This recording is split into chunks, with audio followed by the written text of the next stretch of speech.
Hello दोस्तों। तो आज मैं जो बात करने वाला हूँ, क्या निफ्टी 30,000 जा सकती है यहाँ से, इसके बारे में डिटेल में अभी मैं पॉइंटर्स देने की कोशिश करूंगा। Right now what you are seeing is monthly activity from F I D I. They are now turning to become a buyer in the market. जो एफ आई की सेलिंग है वो नवंबर लास्ट वीक में reduce हो गई है, and specially in the banking and I T sector they are now net buyers during the last week of the November. और दिसंबर के फर्स्ट वीक में तो वी ऑलरेडी सी 11,900 कुछ करोड़ की बाइंग है। So that is 12,000 crores within first week of December, which is a great deal. Now we are going to talk about what happen last year. क्या आपको कोई सिमिलैरिटी दिखाई दे रही है कि लास्ट ईयर नवंबर और दिसंबर में they were net buyers? Fine, this could be some coincidence, क्योंकि हमें ऐसे कोइंसिडेंसेस को ढूंढ के ही एक पैटर्न निकालना होता है और उस पैटर्न से अपने बेट्स लेने होते हैं। Let me go to the previous year again from the selling through the year from 2021 के पूरी selling जो भी FIs net sellers they suddenly turned buyers by the end of the year, जो कि एक decent buying थी। तो ये तो रहा FIs DIs का data. For the next point I want to take you to the technical chart now. So now I am sharing the Nifty chart which is on the weekly time frame, और इसको मैं एक daily time frame पे ले आता हूँ पहले। This is what happened in September। Nifty ने एक लो बनाया, यहाँ पे एक फॉल शुरू हो गया। This was a typical lower high formation and this was broken somewhere in November, और उसके बाद एक इनडेफिनिट तगड़ी रैली हुई, सीधा मार्केट ने पॉज लिया जाके 26,000 के पास। This is huge rally. Let's see कि ये कितनी बड़ी रैली थी इस पॉइंट से। This was crazy. 7,000 पॉइंट्स की rally, that is 39%, that is insane, right? Of course 39% is a lot for the index to go within within a year. But उससे पहले क्या हुआ था? उससे पहले मार्केट रैली ही कर रही थी। It was just a fall that came in end of the year 2023। Lower highs बनने शुरू हो गए थे during the end of the year. This came little after a bit of follow through. तो यहाँ ब्रेक के बाद and then the rally started off, the bottom was made in March। यहाँ पे एक लोअर हाई, ये हाई बनाया market ने, जो कि अभी अक्टूबर में बनाया था, सितंबर एंड में, और वो 26,400 के आसपास का हाई बनाया था, 26,350। एंड देन लोअर हाइज की फॉर्मेशन शुरू हो गई यहाँ पे, राइट? जैसे back to back lower highs and then we were seeing lower lows here. उसके बाद ये पैटर्न जो जब ब्रेक हुआ, right, this came up with a breakaway and then now suddenly we are seeing a reversal. ये similar pattern अगर जो 2023 में हुआ था, 2022 के एंड ऑफ द ईयर के आसपास हुआ था, ये सिमिलर पैटर्न हुआ, तो we can see this rally like this. And of course this can be longer. I will show you how and why. Now we can see that there is some similarity between what happened in 2023 and what is happening now in 2024. Let's see अगर कोई और similarities है। Let's move on to the weekly chart. अब देखते हैं, इसमें मैं एक इंडिकेटर डालता हूँ RSI। ये मैं आपको लेके चलता हूँ 2023 के एंड में। अब हमें स्ट्रक्चर से ज़्यादा RSI पे नजर रखनी है। You can see this lower highs formation during the end of the year. RSI में यहाँ पे यू कैन सी कि यहाँ पे लोअर हाइज फॉर्मेशन हो रही है, राइट? RSI ने signal just before the breakout in the technical chart, RSI ने पहले ब्रेकआउट दे दिया था, और उसके बाद एक शार्प रैली है। लेट्स सी 2024 में किस तरह का पैटर्न था प्राइस का। यहाँ पे दिस इज सितंबर, this is the high that was made and then there were lower high. यहाँ पे ये प्राइस ने ब्रेकआउट दिया, double top on the RSI, this was the breakout and again a sharp rally. अब देखते हैं कि क्या ये सिमिलैरिटी कुछ भी ऐसा दिखता है। Watch this, I will draw it. ये प्राइस ऐसा है, ऐसा ऐसा ऐसा and then there was a break, ठीक है? ये है शार्प रिवर्सल। लेट्स सी कि ऐसा कुछ भी है जो सिमिलर तरीके का 2024 के एंड में हो रहा है। There was this top that was made here, similar top here, right? उससे पहले ये डबल टॉप बन रहा था, यहाँ पे डबल टॉप बन रहा है, यहाँ पे ये प्राइस ने फॉलो किया एंड देन प्राइस 70 के नीचे आते हुए and then there is this fall, और यहाँ पे ये रिवर्सल हो रहा है। If this follows the same pattern that is followed here, तो वापस से हमें एक स्ट्रक्चर दिख सकता है जो कि हमें यहाँ पे ये मूव मिला था, उसका हम जैसे 20-30% मूव में चल चुके हैं, और अब उतना मूव और आना बाकी है अगर इसको वो पैटर्न को फॉलो करना है, जो कि मैं बताने की कोशिश कर रहा हूँ। अगेन मार्केट में 100% कुछ नहीं होता है, कल को ये पैटर्न फॉलो नहीं होता है तो मतलब its market, nobody nose, right? If you know the moment it's not unique. तो ये तो हो गई स्ट्रक्चर की बात, राइट? अब मैं दूसरी एक चीज़ दिखाना चाहता हूँ। इसको तो 2024 चल रहा है जो कि एक लीप ईयर है और ये एंड होने जा रहा है। ये रोज़ तो नहीं आता, हर 4 साल में ही एक बार आता है, तो it has to have some meaning. 2020 में लीप ईयर आया था, there was a fall and then there was rally. Can you see there was this rally. Let's see what happened in 2016। 2016 में ये बॉटम बना एंड 2017 में फिर से rally. 2012 में ये बॉटम लगा और 2013 यहाँ से शुरू है, ये 13 है, you can see it starts here and then the year of rally again. 13 is not a falling year, it's just a consolidation year, but 12 is almost the bottom. That's the major point.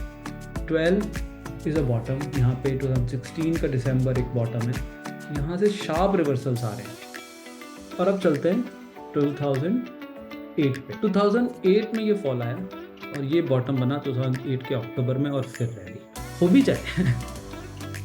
We need to find these patterns in the market and see how they can help us in creating a view जिससे हम आगे जाके bets ले पाए अपने। So that was my third point कि leap year के usually जो लीप ईयर है वो एक बॉटमिंग ईयर है। मंथली चार्ट पे चलते हैं पहले, ये मंथली चार्ट ही है। इस पर एक चैनल ड्रॉ करते हैं। लेट्स से कि ये चैनल है, इस चैनल में अभी मार्केट कंफर्टेबल है, ये आराम से निकल जाएगी चैनल। मैं RSI को हटा देता हूँ अभी के लिए। मैक्सिमम बॉटम्स जो हैं ये इस चैनल के बॉटम पे बन रहे हैं और अभी तक ये कंफर्ट स्पेस है और ऊपर ये चैनल के टॉप से रिवर्सल आया था। तो there is no reason to be concerned in the market at this point.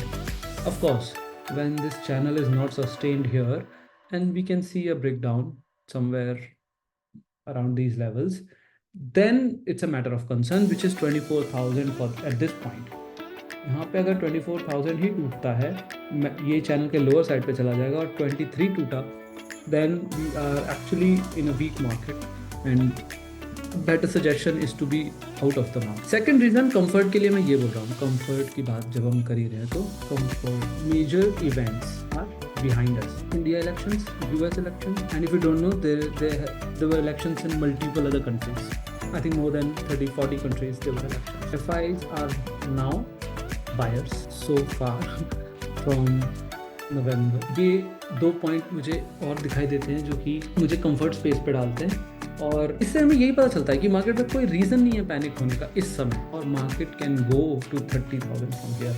और अब मैं ये दिखाना चाहता हूँ कि 30,000 है कितनी दूर। अगर इस चैनल को मार्केट फॉलो करती है कि यहाँ से मार्केट 30,000 निकलती है, आज की वैल्यू से देख लेते हैं, that is 20% from here. It is easy for the market to follow this channel and still reach 30,000 by the time we have budget. मैं इसमें और भी पॉइंट्स ऐड कर देता हूँ पहले, तो that's another point. Fourth point, upcoming event is budget. तो ये काम हमें बजट से पहले होना चाहिए, ये एक इम्पॉर्टेंट पॉइंट है। बजट के आसपास तक it's fine, I am okay to be in market around February के आसपास तक ये हमें एक रैली दिखनी चाहिए। ये मेरे मेजर पॉइंट्स होंगे। Now let's see some of the major stocks. अच्छा, I want to start with one of my favourites, TCS। ये बहुत ही कंफर्टेबली ऊपर हायर हाइस मारता चला जा रहा है। यहाँ पे सिंपल अगर मैं चैनल ड्रॉ करता हूँ, यहाँ पे कोई भी इशू नहीं है। There is absolutely no problem for the share to just continue to go rise and rise and rise. ये देखो, ये चैनल के लोअर एंड से निकल के and now it is reaching towards 6,000. And now let's talk about Infi. Look at what's happening here. अगर किसी को थोड़ा बहुत चार्ट ट्रेडिंग आती हो तो I don't want to overload this information, but look at this head and shoulder here. यहाँ पे एक सिंपल पैटर्न दिखाई दे रहा है मुझे और मार्केट यहाँ से फिर सारी कहानी बदल सकती है। Why wouldn't Infi from here go to 2600-2700 levels? This is the chart that is going to lead the market. I can see that. And again, I am not making this as a recommendation. I am just saying कि sectoral point of view से this is something that is leading the market right now और ये market को खींच के लेके जाने की हिम्मत रखता है और ये कर सकता है ये काम। Now let's see what is Reliance. ये देखो, इस चैनल से यहाँ से रैली हुई थी, उसके बाद ये चैनल के लोअर एंड पे आता है निकलता है, लोअर एंड पे आता निकलता है और ये लोअर एंड पे आता निकलता है। तो ये भी एक पॉसिबिलिटी है कि लोअर एंड पे आया निकलता है। यहाँ तो एक बाउंस तो यहाँ बनता है और वो एक बाउंस मार्केट को उठाने के लिए काफ़ी होना चाहिए। Let's see how that goes. Another one I want to talk about is HDFC bank, और ये अब नहीं तो कब, और ये नहीं तो कौन. I have been bullish on this one from last 3-4 months, from 1500 around levels. This is going to go 2200 and above 2000 and so on. And now this is actually taking the lead. ये जो है ना, this says it all. Let me put up another chart here. यहाँ पे HDFC bank डालता हूँ, यहाँ पे बैंक निफ्टी डालता हूँ. अब जब ये लीडिंग फेज में जा रहा है, when this is breaking out all time high level, that is 53,400 level से भी निकलेंगे, who is going to lead it? This is going to be the bank, and this has to be the bank, क्योंकि ये तो leader bank है India का, right? Again no recommendation. मेरा point यही है कि अगर सेक्टर को चलना है तो ये ही स्टॉक्स हैं जो इस सेक्टर को लीड करने चाहिए, और ये नहीं करते हैं तो मार्केट में वैसे ही भी जान निकल जाने वाली है, right? So this is another point that I wanted to make. I hope this adds up into some learning. If it does, let me know. If you like to connect with me, you can leave a message in the comment section or reach me through Twitter. मैं Twitter पे काफ़ी active रहता हूँ. This is what I think right now. और इन 4-5 stocks के अलावा I don't think कि कुछ खास बिहेवियर अलग होना चाहिए. सब कुछ सेम होने चाहिए, वरना देखने को तो आप HCL टेक भी देख लो, all time high, right? Again market ने बहुत कुछ किया है, बट कुछ स्टॉक्स हैं जिन्होंने नहीं किया ये behaviour, right? And you also you need keep finding these names, and they are the ones that are going to lead the market. Okay then, मुझे इतना ही कहना था कि मार्केट में वो दम है जो हमें चाहिए. मेरा पॉइंट अभी वैलिड है. अभी के लिए comfort in the rally can be go to 30,000, right? Let's see what happens. अगर नहीं होता है तो हमारे जो भी लॉस होंगे बुक करने होंगे, स्टॉप लॉस है लेने होंगे. This is a typical trading that you are supposed to do, but hopefully this helps you in giving a perspective. सुनो सबकी, करो मन की, जो मन में आता है वो करो, but always always know your limits. That's all I want to say, and have a happy and a healthy trading journey. I wish आप सबके ड्रीम्स पूरे हों इस साल और आने वाले सालों में, and you become a great trader that you wish to be. And bye.